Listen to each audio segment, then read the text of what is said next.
দরজা বন্ধ করে 2 রাকাত নামাজ আদায় করে হাত তুলে আল্লাহকে বলেন, আল্লাহ গুনাহ করছি, মাফ করে দাও, আমি তোমার বান্দা, আমি তো ভুল করবো, তুমি তো মাফ করো, তুমি মাফ করে ইয়া হাইয়্যু ইয়া কাইয়্যুম আস্তাগফিরুল্লাহ আল্লাযী লা ইলাহা ইল্লা হুয়াল হাইয়্যুল কাইয়্যুম ওয়া আতুবু ইলাইহি।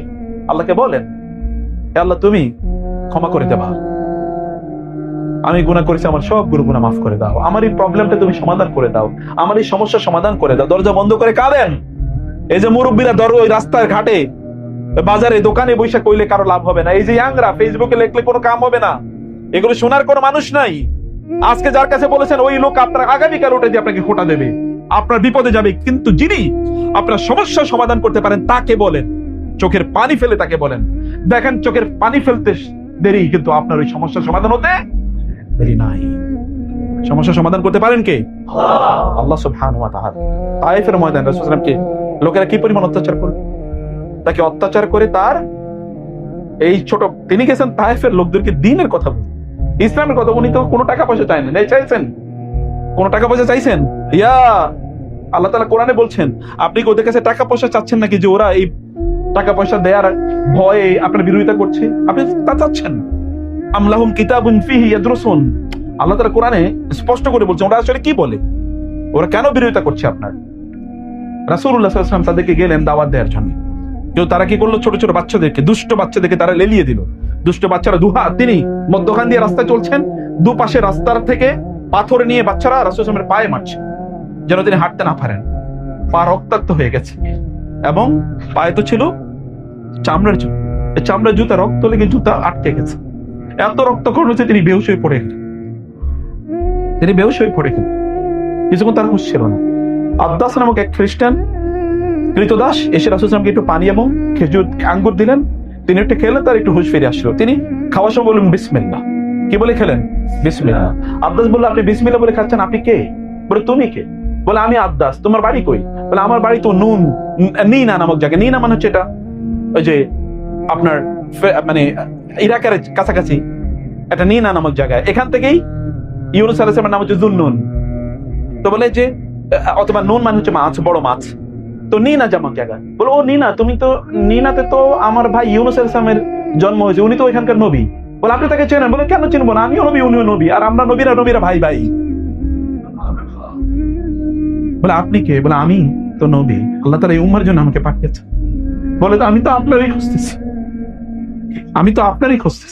এবং সাথে সাথেই রাসূল দুই হাতে সে চুমু দেওয়া শুরু করলেন এবং চুমু দিয়ে বলে যে আপনি আমার মুসলমান বানিয়ে দেন। আব্দাস কৃতদাস। এই আপনারা কৃতদাস কে? একজন আছেন নাকি এখানে কৃতদাস? একজন আব্দাসের সমান হতে পারেন না আপনারা? আমরা মুসলমানরা, আমাদের ইমানের লেভেল দেখেন। আব্দাস চুমু পড় দিল, রাসূল জড়িয়ে পড়লো তাকে এবং বলল আমি মুসলমান হয়ে যেতে চাই। তিনি তাকে মুসলমান বানিয়ে নেবেন। যাই হোক, এরপরে এখানেই জিবরিল আলাইহিস সালাম আপনার পাহাড়ে ফেরেশতা আসেন এবং বলেন, ইয়া রাসূলুল্লাহ, আল্লাহ তাআলা আমাকে পাঠিয়েছেন আপনার কাছে অনুমতি নেওয়ার জন্য। এই যে এই দুটো পাহাড়কে আপনি অনুমতি দিলে এই তাইফবাসীর উপর এই পাহাড়কে আমি ছুঁড়ে ফেলবো এবং এদেরকে একেবারে মাটির সাথে মিশিয়ে দেবো। রাসূল বলেন, না না, আল্লাহ তাআলা কি আমাদের ধ্বংস করার জন্য পাঠাইছেন নাকি? আল্লাহ তো আমাদের ধ্বংস করার জন্য পাঠান, আল্লাহ তাআলা আমাকে মানুষকে দাওয়াত দেওয়ার জন্য পাঠাইছে। আমি তো ধ্বংস করার জন্য আসিনি। বরং আল্লাহর কাছে আমি দোয়া করি, আল্লাহ তাআলা যেন এদের মধ্য থেকে এমন জেনারেশন তৈরি করেন যারা কেবল আল্লাহর ইবাদত করে।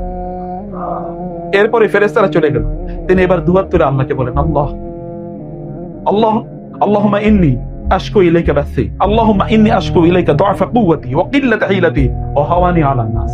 হে আল্লাহ, আপনি তো জানেন আমার দুর্বলতা, মানুষ আমাকে দুর্বল মনে করছে এবং আমার এরকম শক্তি নাই, আমার কৌশল নাই, এই কারণে এরা আমার উপর অত্যাচার করেছে, জুলুম করেছে। আপনি জানেন আল্লাহ। হে আল্লাহ, আনতা রাব্বুল আরহামুর রাহিমিন, আনতা রাব্বুল মুস্তাদআফিন, আনতা রাব্বি। আপনি হচ্ছেন শ্রেষ্ঠতম রহমত দানকারী, আপনি হচ্ছেন দুর্বলদের রব, আপনি আমার রব। ইলা মান তাকিলুনি, আপনি কার কাছে আমাকে ছেড়ে দিচ্ছেন?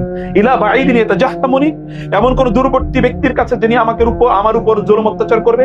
আও ইলা আদুবিন মাল্লাতাহু আমরি, নাকি এমন কোন শত্রুর কাছে যে শত্রুর কাছে আমার ভাগ্য আপনি ছেড়ে দিয়েছেন। ইল্লাম ইয়াকুন বিকা আলাইয়া গাদাবুন ফালা উবালি, আল্লাহ আমাকে লোকেরা অত্যাচার করুক, কিন্তু আপনি যদি আমার উপর অসন্তুষ্ট না থাকেন, আমি অত্যাচারকে কেয়ার করি না।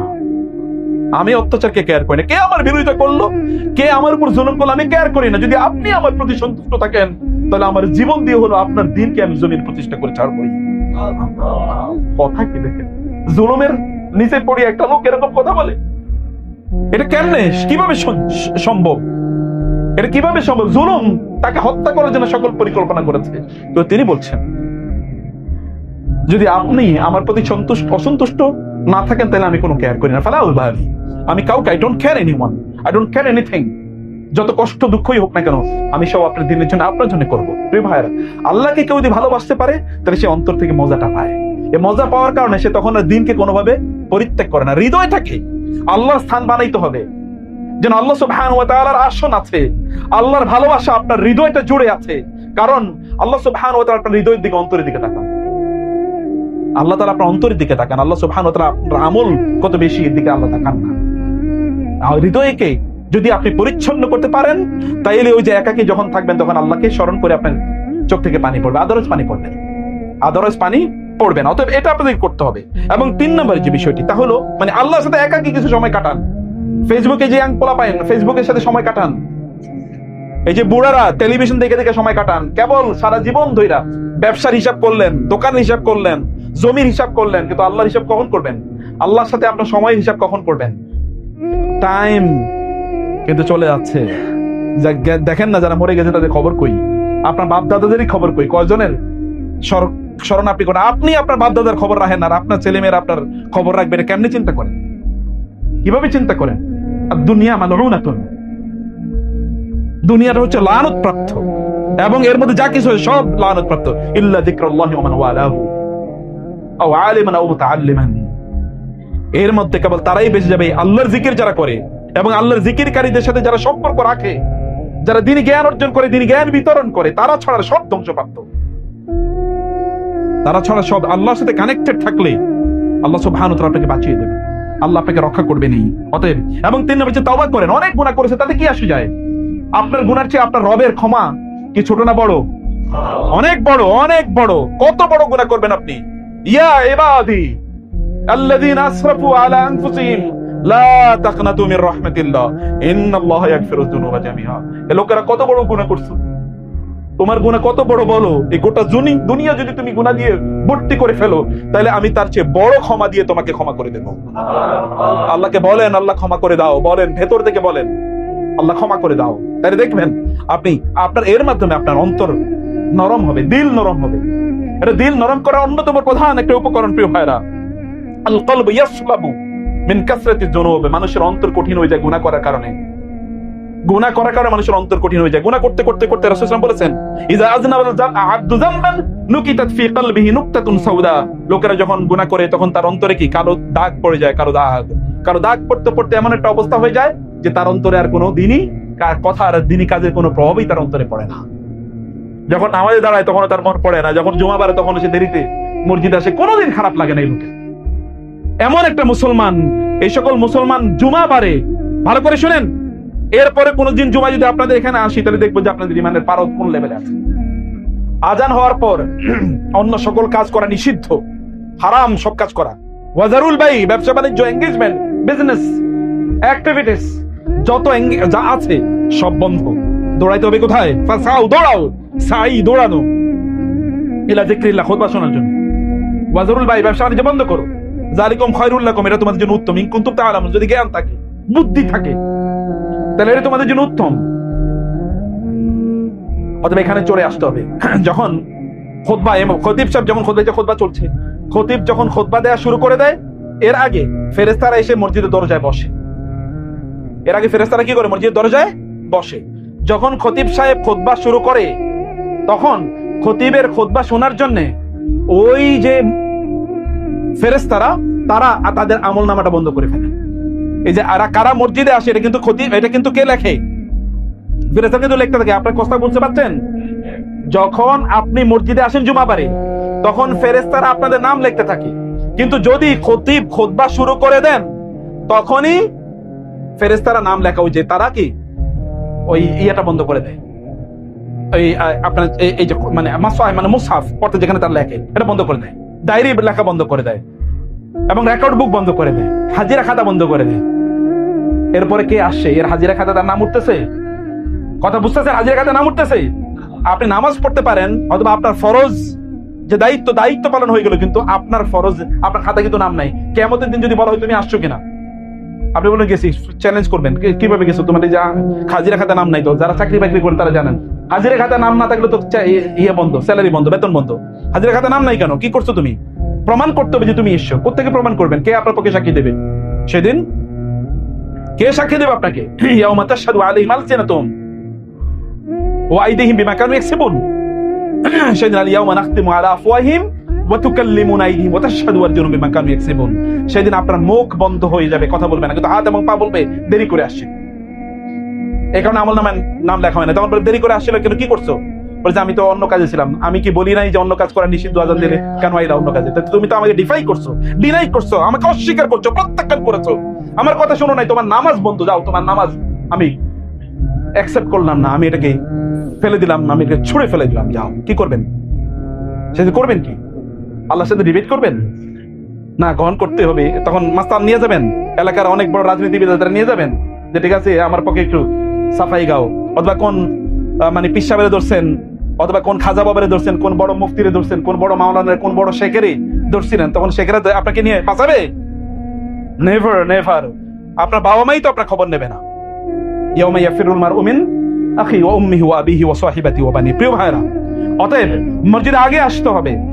এবং এখানে আপনাদের এই যে কথা বলছিলাম যে আপনাকে দ্রুত আল্লাহর ইবাদতে ছুটে আসা, এটাও কিন্তু আপনার অন্তরকে পরিষ্কার করে, পরিশুদ্ধ করে, অন্তরকে আপনার আল্লাহ সুবহানাহু প্রতি একেবারে কোমল করে দেয়।